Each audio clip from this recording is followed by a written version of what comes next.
avec leurs professeurs pour que tous soient bien inclus dans ce que nous faisons dans cette période de confinement pour bien les préparer pour la suite. Les épreuves de BEP, de CAP, de baccalauréat professionnel sont validées sur la base du contrôle en cours de formation déjà passé et du livret scolaire. C'est vrai aussi pour les élèves de BTS, pour lesquels je donnerai des détails avec la ministre de l'Enseignement supérieur au cours des prochains jours. Mais c'est la même logique qui vaudra pour le BTS. Ces notes sont aussi attribuées par un jury d'examen, présidé dans chaque académie par un universitaire avec un inspecteur général.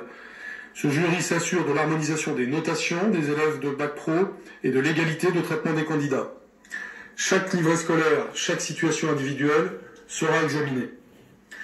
Nous serons extrêmement vigilants sur le fait que les élèves travaillent jusqu'au 4 juillet, à partir du moment où il y aura eu retour à la normale.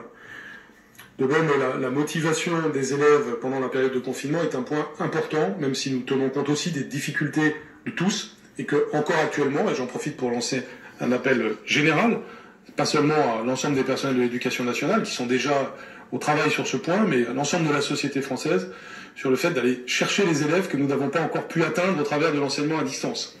C'est vrai de 5 à 8% de nos élèves, et c'est parfois plus prononcé dans certains domaines, comme par exemple pour les CAP.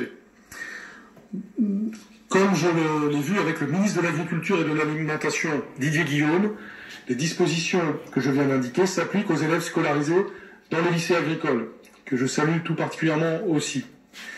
Dans quelques instants, je répondrai à vos questions.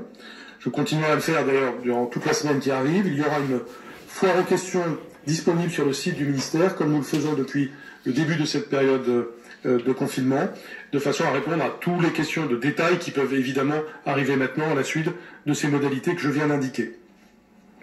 Pour conclure, je voudrais vraiment dire que les examens sont maintenus, mais selon des modalités différentes, que nous avons voulu garantir que chacun puisse passer l'examen, mais aussi garantir l'équité et la qualité, notamment à travers de l'assiduité et de la motivation. L'année continue, le contrôle continu prendra en compte les 3 trimestres de l'année, c'est vrai pour la troisième, la première et la terminale, à l'exception, je l'ai dit, des notes obtenues pendant le confinement.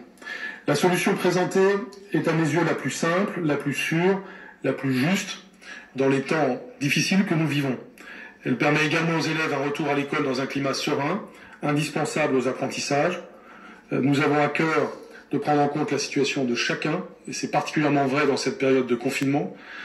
Le très beau travail accompli actuellement par l'ensemble des personnels de l'éducation nationale doit nous inspirer tous pour arriver justement à des solutions qui, à la fois, traduisent la bienveillance que nous avons pour tous les élèves et l'exigence que nous avons pour notre pays pour sans arrêt hausser notre niveau.